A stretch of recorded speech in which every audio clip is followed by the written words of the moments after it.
Shenandoah Valley, 1867.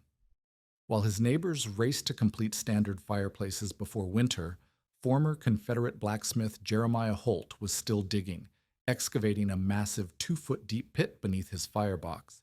His neighbors called it wasteful. They called him a fool. Why dig a cellar for a fireplace when a simple stone foundation had worked for 2 centuries? Local builder Thomas Mackenzie declared it 3 times the work for the same heat. Even widow Mary Catherine Sharp warned he was courtin' trouble digging holes where water might gather. But Holt understood something from his years controlling forge temperatures. Heat management wasn't about tradition, it was about physics. He lined his pit with 6 inches of fieldstone, installed cast iron grates, and added an external cleanout door. The result looked like industrial overkill for a simple cabin fireplace. Then January 1868 arrived. 18 consecutive days below 10 degrees. 6 nights reaching 12 below zero, the killing winter that would test every heating system in the valley. Standard fireplaces failed. Families burned furniture to stay alive. Ice formed on interior walls 10 feet from roaring fires. But Holt's stupid system? It maintained 68 degrees while burning 40% less wood than his neighbor's fires. What did this former blacksmith understand about thermal dynamics that 2 centuries of proven fireplace design had missed? If you value stories of practical wisdom that stood the test of time, make sure to subscribe. We've got more documented accounts worth remembering. Comment your city and time. We love reading where these documentaries reach. The morning mist hung heavy over the Shenandoah Valley as Jeremiah Holt studied the stone foundation he'd laid for his fireplace, calculating the precise dimensions needed for what his neighbors would soon call his greatest folly. August heat already promised a brutal summer, but Holt's mind was fixed on the winter ahead, specifically on the fundamental flaw he'd observed in every Appalachian fireplace he'd encountered since arriving from war-torn Virginia 3 years prior. Each one lost precious heat through direct contact with the ground, a design defect that violated every principle of thermal management he'd mastered during his years at Tredegar Iron Works. The standard approach required no explanation to any frontier settler. Stone firebox, 3 to 4 feet wide, built directly on a clay and fieldstone foundation scraped level with the cabin floor. Ashes accumulated on this base throughout the burning season, shoveled out monthly through the living space in a process that filled cabins with dust, cold air, and the constant threat of scattered embers. The system had heated mountain cabins for generations, passed down through families who measured success by simple survival rather than efficiency. It worked well enough until conditions pushed beyond the margins of well enough. Holt understood margins differently. At Tredegar, blast furnace temperatures fluctuated within 50-degree tolerances, requiring precise control of airflow, fuel placement, and heat retention. A furnace that lost thermal energy to its foundation was a furnace that consumed extra coal and produced inferior iron. The physics remained identical whether melting metal or heating homes. Heat transferred through conduction, convection, and radiation, following immutable laws that cared nothing for tradition or convenience. His solution emerged from this industrial knowledge. Instead of placing his firebox on ground level, Holt would create a thermal barrier, an ash pit that would transform waste heat loss into useful insulation. The excavation began in late July, 2 feet deep and extending 6 inches beyond the planned firebox dimensions on all sides.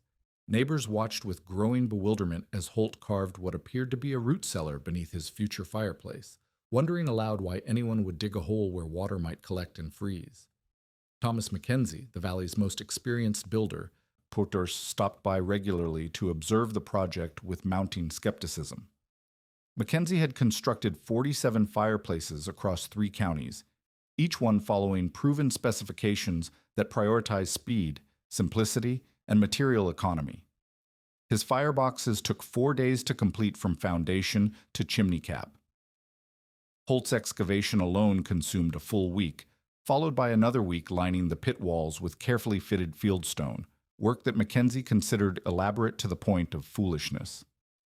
The grate system represented Holt's most visible departure from convention. While standard fireplaces burned wood directly on stone or accumulated ash, Holt fabricated cast iron grates with 3/4 inch spacing, designed to elevate combustion while allowing ash to fall through into the pit below. The ironwork required trips to his makeshift forge, time that could have been spent on other homestead necessities. Neighbors questioned why anyone would complicate fire building with metal contraptions when logs burned perfectly well on flat stone foundations. Mary Catherine Sharp, managing her deceased husband's 40-acre holding with the practical wisdom of frontier widowhood, expressed the community's consensus most directly. She'd survived 11 mountain winters using standard heating methods, burning 8 to 10 cords annually while maintaining adequate interior temperatures. Sharp understood that innovation meant risk, and risk meant potential failure when margin for error disappeared entirely. Her concern about water accumulation reflected hard-earned knowledge. Mountain springs could appear unexpectedly, and frozen ground could redirect drainage in deadly ways. But Holt's most puzzling modification was the external cleanout system. He installed a ground-level door on the cabin's exterior wall, connected to the ash pit through a carefully angled passage that allowed ash removal without entering the living space.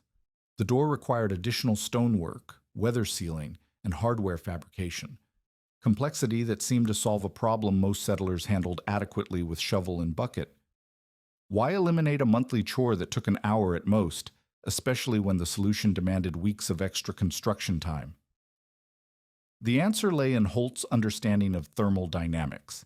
Each time a standard fireplace required ash removal, the process opened the firebox to cabin air, cooling the stone mass and allowing interior heat to escape through the chimney.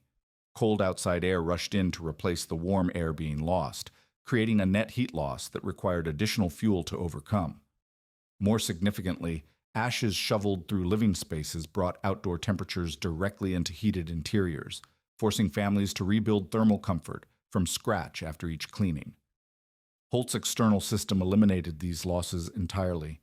Ashes could be removed while fires burned, maintaining continuous heating without thermal interruption. The pit design meant less frequent cleaning.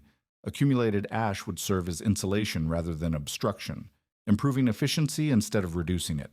The ironwork ensured optimal combustion regardless of ash depth, since burning occurred above the waste layer rather than within it.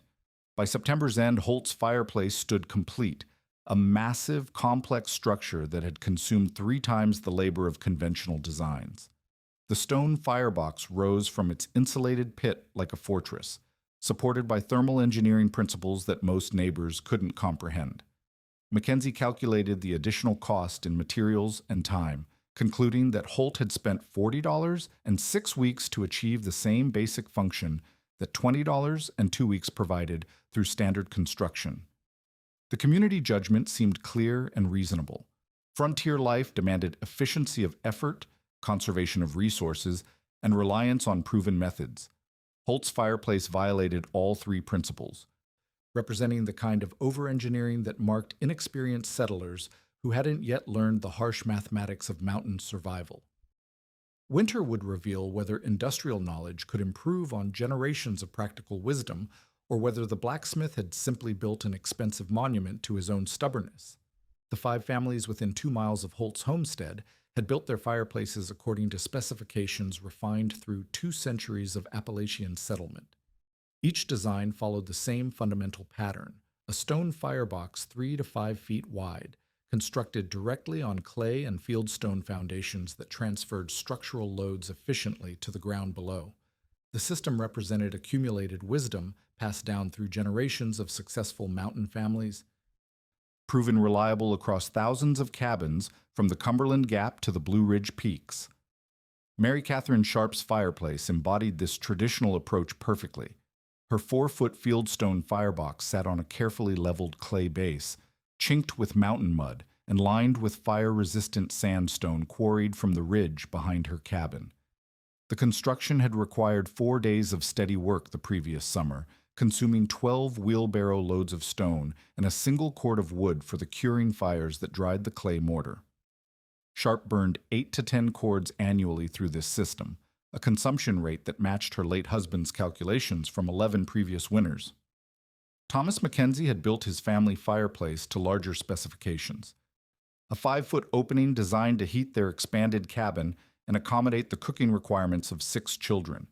The firebox rose directly from compacted earth and fieldstone, following methods Mackenzie had refined across 47 previous installations throughout Rockingham and Augusta counties. His system consumed 12 cords per winter season, a quantity that required careful forest management, but provided reliable heating for a family whose survival depended on consistent interior temperatures. The Garrett homestead fireplace represented typical agricultural family construction, sturdy, functional, and built with available materials rather than specialized components. Their stone-on-ground design measured 3.5 feet across, adequate for their 16 by 20 cabin and positioned to provide both heating and cooking capability. The Garretts had completed their fireplace in 3 days, using techniques learned from Garrett's father-in-law during his Tennessee mountain upbringing. Each of these systems shared fundamental characteristics that made them effective for normal Virginia winters. Stone fireboxes provided thermal mass, absorbing heat during active burning and releasing it gradually as fires died to coals. Direct ground contact ensured structural stability while spreading structural loads across stable foundations. Ash accumulation on clay bases created natural insulation that improved combustion efficiency as the burning season progressed.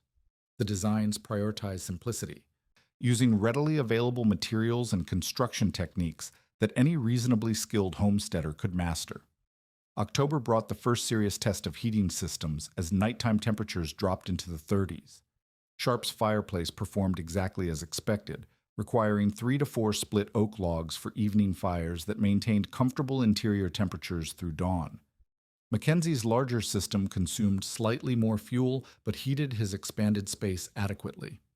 The Garretts found their fireplace sufficient for both cooking and heating needs, burning hardwood that they'd cut and seasoned according to established mountain practices. Holt's system, however, displayed characteristics that puzzled his neighbors. His fires required noticeably less wood, typically 2 logs where others burned 3 or 4, while maintaining comparable interior warmth. The difference wasn't dramatic during mild October weather, but it was consistent and measurable.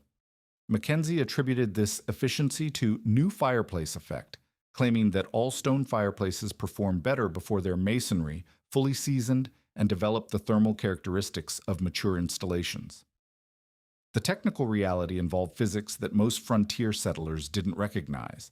Standard fireboxes lost 30 to 40% of their combustion heat through direct conduction to ground. Stone foundations acted as thermal sinks, conducting precious British thermal units downward into earth that remained at constant 55-degree temperatures regardless of surface conditions.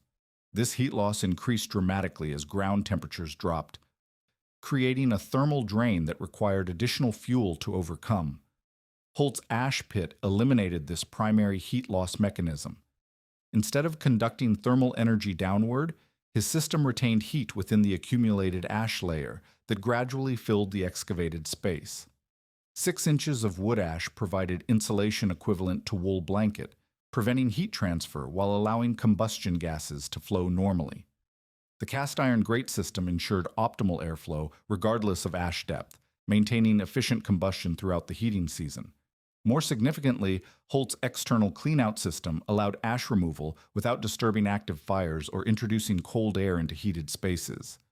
Standard fireplaces required monthly cleanings that involved shoveling ashes through living areas, a process that filled cabins with dust while allowing interior heat to escape through temporarily opened fireboxes.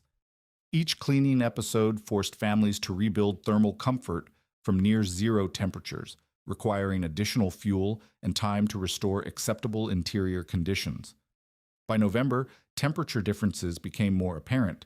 Sharp's fireplace consumed its expected fuel load while maintaining interior temperatures in the mid-50s during overnight burns. Mackenzie's system required constant feeding to achieve similar performance. The Garretts found their fireplace adequate but noticed increased wood consumption as outdoor temperatures dropped below freezing. Holt's fireplace continued operating with remarkable efficiency. His fuel consumption remained approximately 60% of his neighbor's usage while achieving superior interior temperatures. The ash pit was beginning to fill with the season's accumulation, creating an increasingly effective thermal barrier. His cast iron grates showed no signs of warping or damage despite constant use, while the external cleanout system allowed weekly ash removal without thermal disruption. Neighbors began discussing these differences, though explanations remained elusive. Mackenzie maintained that complex systems often showed early efficiency advantages that disappeared as components settled and seasonal stresses developed. Sharp noted that Holt's superior fuel supplies, better seasoned hardwood cut from prime timber stands, might account for apparent performance advantages. The Garrett suggested that Holt's smaller household simply required less heating than families with multiple children. December's moderate cold snap provided a more serious test. Temperatures dropped to 15 degrees for 3 consecutive nights, forcing all heating systems toward their designed capacities. Standard fireplaces handled the load, but required constant attention and increased fuel consumption. Holt's system maintained consistent performance with minimal additional wood requirements, operating well within its thermal margins, while neighbors pushed their systems toward maximum output.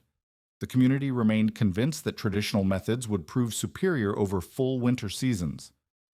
2 centuries of successful Appalachian heating couldn't be improved by industrial complexity applied to domestic problems. But weather patterns forming in the Canadian Arctic suggested that normal winter expectations might prove inadequate for the season ahead. The first indication of extraordinary weather came through the Staunton Weather Station's morning observations on January 15, 1868. Temperatures had dropped to 4 degrees below zero overnight, the coldest reading recorded in the Shenandoah Valley since 1816. More ominously, weather patterns suggested this was merely the beginning of an Arctic air mass that would dominate the region for weeks rather than days. Standard heating systems designed for normal Virginia winters, where temperatures rarely dropped below 10 degrees, would face conditions beyond their operational parameters. Mary Catherine Sharp discovered the inadequacy of conventional fireplace design within the first 48 hours. Her 4-foot fieldstone firebox, which had maintained comfortable interior temperatures throughout 11 previous winters, struggled to keep her cabin above 40 degrees despite burning nearly a cord of wood in 2 days. Ice began forming on interior walls 8 feet from her constantly fed fire, a phenomenon she had never witnessed in decades of mountain living. The clay foundation beneath her firebox conducted heat downward into frozen ground that acted like a massive heat sink, drawing precious thermal energy away from her living space at an accelerating rate. The technical failure occurred through simple physics that became catastrophic under extreme conditions. Sharp's fireplace foundation, built directly on compacted earth, created thermal bridging that connected her heated firebox to ground temperatures of 20 degrees below zero. Stone masonry, an excellent conductor of heat, transferred British thermal units downward at a rate that exceeded the combustion capacity of normal fuel loads. The harder she pushed her system, burning larger fires with more frequent feeding, the greater the heat loss through conductive transfer to frozen earth. Thomas Mackenzie's larger fireplace suffered even more dramatic failure. His 5-foot firebox, designed to heat an expanded cabin, consumed 3 full cords of wood during the first week of killing cold, while interior temperatures dropped to the mid-30s. Ice formed on cabin walls 10 feet from roaring fires that consumed split oak as fast as Mackenzie could feed them. His children slept in layers of clothing, huddled together for warmth that their heating system could no longer provide, despite burning furniture to supplement depleted wood supplies. Mackenzie's system demonstrated the thermal mathematics of design failure under extreme loads. His larger firebox created a proportionally larger thermal bridge to frozen ground, conducting heat downward at rates that overwhelmed his fuel capacity. Ash accumulation, normally beneficial for insulation, became counterproductive as accumulated cold ash conducted heat away from combustion zones. His stone foundation, exposed to ground temperatures 30 degrees below interior targets, created thermal losses that required impossible fuel consumption to overcome. The Garrett family faced the most desperate situation. Their 3.5-foot fireplace, adequate for normal winter conditions, proved completely inadequate for temperatures that remained below zero for days at a time. Interior temperatures dropped to the low 20s, despite burning fence posts, interior doors, and every piece of furniture they could dismantle.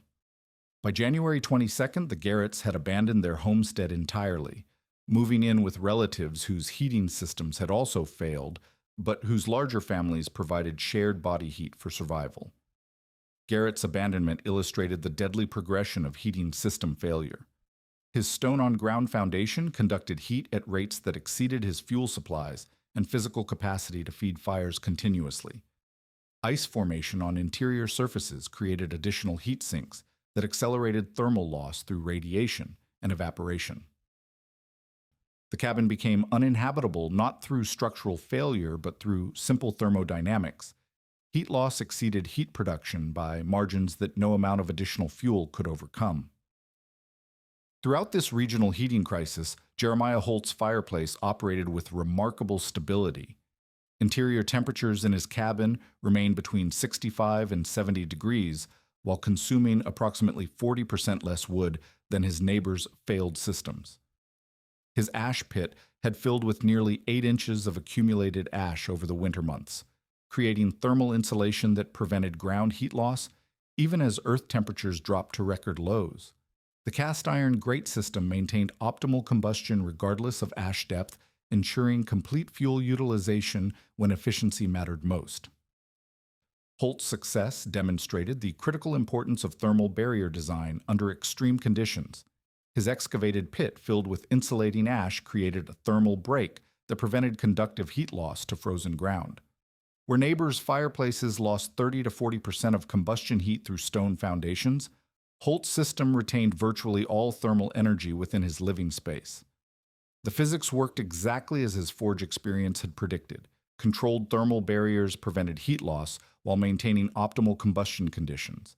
The external cleanout system proved especially valuable during the crisis period. While neighbors struggled with ash removal that required opening fireboxes to freezing air, Holt maintained continuous heating without thermal interruption. His weekly cleanouts took 10 minutes and removed excess ash while preserving the thermal barrier layer. The system operated at peak efficiency when maximum performance meant survival rather than comfort. By January 28th, the crisis had reached its breaking point. Sharp's firewood supply was completely exhausted, forcing her to burn personal possessions for minimal heat that barely prevented freezing. Mackenzie's family had consumed their entire winter wood supply, plus structural materials from their property, achieving interior temperatures that fluctuated between freezing and 40 degrees depending on their feeding rate. 3 other families in the valley had abandoned their homesteads temporarily, seeking shelter with relatives or moving to towns where communal heating provided survival options. Weather station records documented the unprecedented nature of the crisis. 18 consecutive days below 10 degrees, with 6 nights reaching 12 below zero, conditions that exceeded the design parameters of traditional Appalachian heating systems by margins that made failure inevitable rather than possible. Standard fireplace designs that had successfully heated mountain cabins for generations proved inadequate when pushed beyond normal operational ranges. The mathematics of survival had become brutally clear. Heating systems that lost significant thermal energy through ground conduction could not maintain habitability when outdoor temperatures dropped far below their design specifications. Fuel supplies calculated for normal winters proved insufficient for extreme conditions that doubled or tripled consumption requirements. Families faced choices between burning structural materials from their own properties or abandoning homesteads they had spent years establishing. In this context, Holt's ash pit system represented the difference between survival and evacuation.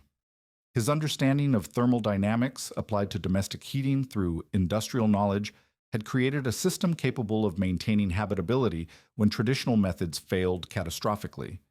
The fool's extra work had become the only reliable heating technology in a valley where conventional wisdom proved deadly.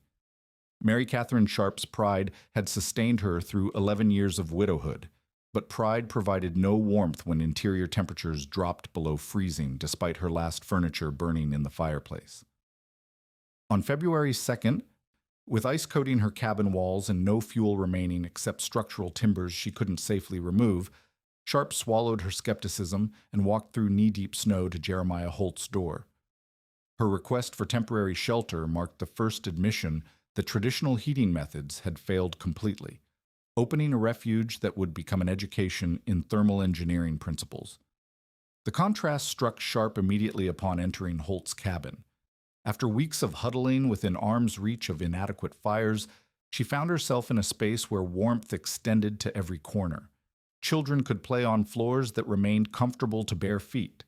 Adults shed heavy coats for the first time since mid-January, moving freely through a 16 by 20 interior that maintained uniform temperatures. The difference wasn't subtle or temporary. It represented fundamental design superiority that became impossible to ignore once experienced directly. Thomas Mackenzie arrived 2 days later with his wife and 6 children, their desperation overcoming any embarrassment about seeking help from the neighbor whose methods they had mocked. Mackenzie's engineering pride, built on 47 successful fireplace installations, crumbled as he observed heating performance that exceeded his best work while consuming fraction of the fuel. His largest fireplace, designed to heat comparable square footage, had failed catastrophically, while Holt's system operated within comfortable margins despite housing 3 additional families. The educational process began naturally as crowded conditions forced explanation of practical operations. Holt demonstrated his external cleanout system, showing how 10 minutes of outdoor work removed accumulated ash without cooling interior spaces or introducing freezing air. Mackenzie watched through the cabin window as Holt simply opened the ground-level door and raked ash into buckets, maintaining continuous combustion while performing maintenance that required an hour of indoor disruption with traditional designs. The innovation wasn't complex, but its impact on thermal efficiency proved dramatic under survival conditions. More significantly, Holt explained the ash pit's function as a thermal battery rather than mere waste storage. The 8 inches of accumulated ash insulating his firebox from frozen ground worked like a wool blanket, preventing conductive heat loss that destroyed his neighbor's heating efficiency. Sharp observed that Holt's firebox remained warm to the touch hours after fires died to coals, while her own fireplace grew cold within minutes of reduced feeding. The ash layer stored thermal energy and released it gradually, extending heating cycles and reducing fuel requirements. The cast iron grate system revealed additional advantages under extreme conditions. While traditional fireplaces suffered reduced efficiency as ash accumulated throughout burning seasons, Holt's elevated combustion maintained optimal airflow regardless of ash depth. Mackenzie noted that adding logs to Holt's fire produced immediate flame rather than the smoldering combustion that characterized his own over-ashed firebox. The grates created complete fuel utilization when every British thermal unit mattered for survival rather than comfort. Holt shared technical knowledge without condescension, explaining principles rather than claiming superior wisdom. The ash pit dimensions, 2 feet deep, extending 6 inches beyond firebox boundaries, weren't arbitrary but calculated to create optimal thermal barriers. The 6-inch stone lining prevented water infiltration while providing thermal mass that stabilized ground temperatures. The external cleanout angle eliminated downdrafts while maintaining structural integrity. Each component served specific thermal management functions derived from industrial heating experience. Sharp began understanding the mathematics of thermal efficiency through direct comparison. Her 4-foot firebox, burning continuously at maximum capacity, had maintained interior temperatures in the 20s while consuming impossible fuel quantities. Holt's comparable firebox, operating at moderate capacity, maintained interior temperatures in the 70s while consuming less than half her fuel requirements. The difference wasn't marginal improvement, but fundamental design superiority that meant survival versus evacuation under extreme conditions. Mackenzie started planning modifications to his own fireplace, even while temperatures remained below zero. The dangerous winter excavation required would strain his physical capabilities and risk structural damage to existing stonework, but desperation motivated learning that comfort had never inspired. He calculated that retrofitting an ash pit beneath his current firebox might salvage his heating system and allow his family's return to their own cabin. The work would require breaking through his existing foundation while preventing structural collapse, engineering challenges that seemed manageable compared to continued heating failure. The children adapted quickly to reliable warmth, playing games and pursuing activities impossible during weeks of survival heating. Sharp observed that consistent interior temperatures allowed normal domestic routines, cooking, cleaning, even reading by firelight, that had become impossible when all energy focused on maintaining minimum temperatures for survival.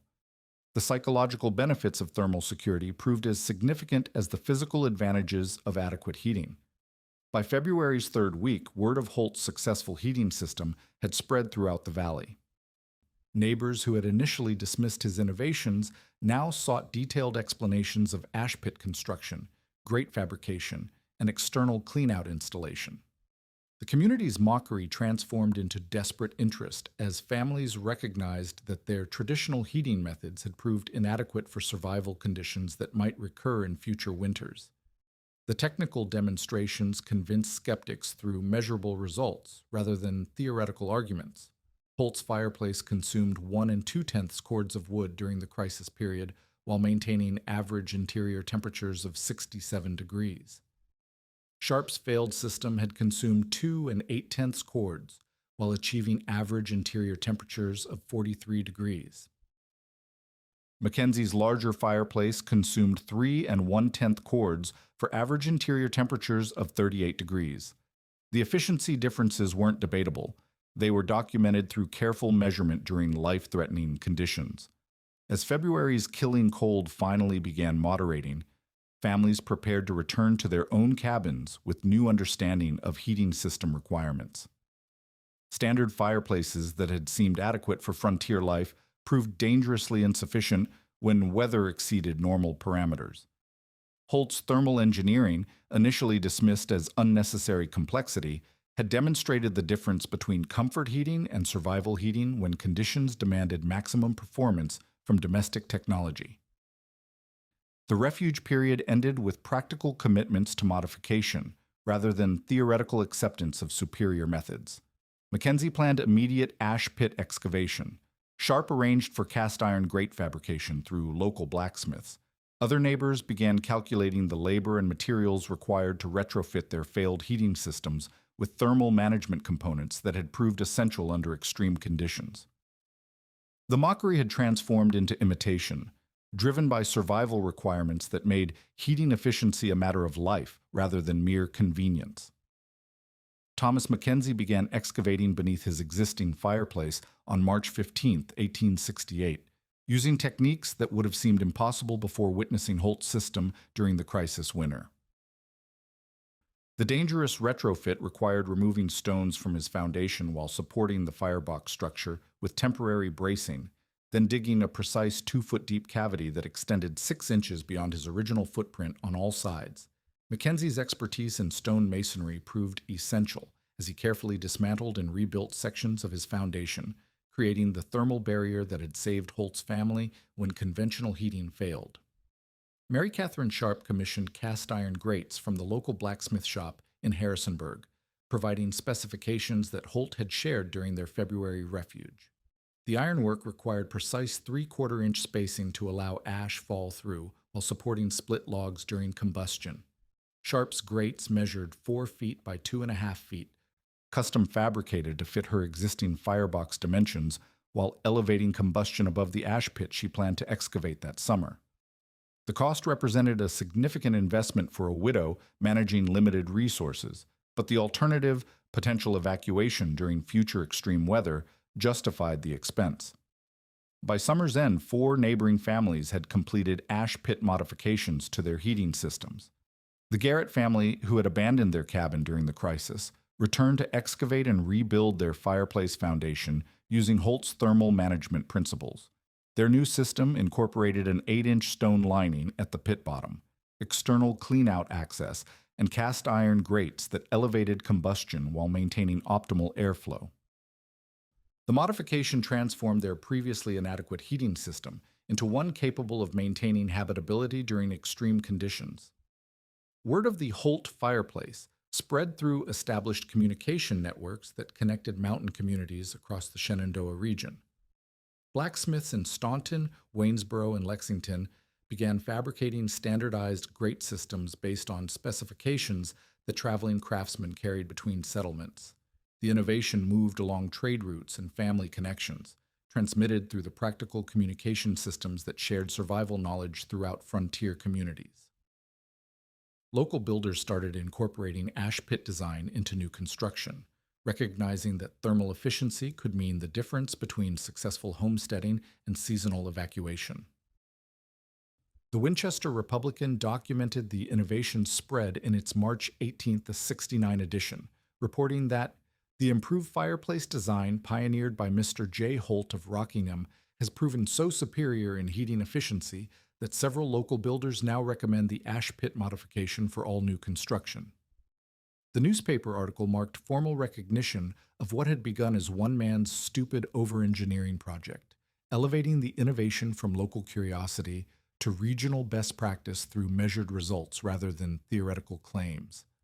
Holt shared technical improvements freely, refining the basic design through collaboration with adopting families who reported their experiences with different modifications. Optimal pit dimensions proved consistent across various cabin sizes. 2 feet deep with 6-inch stone lining provided adequate thermal insulation regardless of firebox width. Drainage considerations required gravel bases in areas with high water tables, preventing moisture accumulation that could compromise thermal performance. External cleanout doors needed weather sealing and proper angling to prevent downdrafts while maintaining structural integrity. Regional blacksmiths developed standardized fabrication techniques for grate systems that could be installed in existing fireplaces or incorporated into new construction. The ironwork required specific tolerances, 3/4-inch spacing for ash fall-through, sufficient depth to elevate combustion, and structural strength to support full fuel loads without warping under thermal stress. Shops in larger towns began maintaining inventory of standard grate sizes, while traveling smiths carried portable forges to remote homesteads for custom installations. The winter of 1868 to 1869 provided the first comprehensive test of widespread ash pit adoption. Another severe cold snap struck the region, 12 consecutive days below 15 degrees, but families with modified heating systems maintained comfortable interior temperatures while consuming less fuel than previous mild winters. Sharp's retrofitted fireplace heated her cabin to 68 degrees, while burning only 6 cords of wood, compared to the 10 cords her original system had required during normal winters. The efficiency gains proved consistent across all installations, validating the thermal principles that Holt had applied from industrial knowledge. Mackenzie's modified fireplace demonstrated particular success, maintaining comfortable temperatures for his large family while reducing fuel consumption by 35% compared to his original system. The retrofit had required 3 weeks of dangerous excavation and stonework, but the investment proved worthwhile when his heating bills dropped dramatically, while performance improved significantly. Mackenzie began recommending ash pit modifications to other builders throughout Augusta County, spreading the innovation through professional networks that reached construction projects across the region. Archaeological evidence from the period shows ash pit fireplace foundations at homestead sites throughout the central Appalachian region, indicating widespread adoption of thermal management principles that began with Holt's industrial knowledge application. Museum collections include cast iron grates fabricated during the 1870s specifically for ash pit installations, demonstrating the innovation's evolution from custom modification to standardized technology.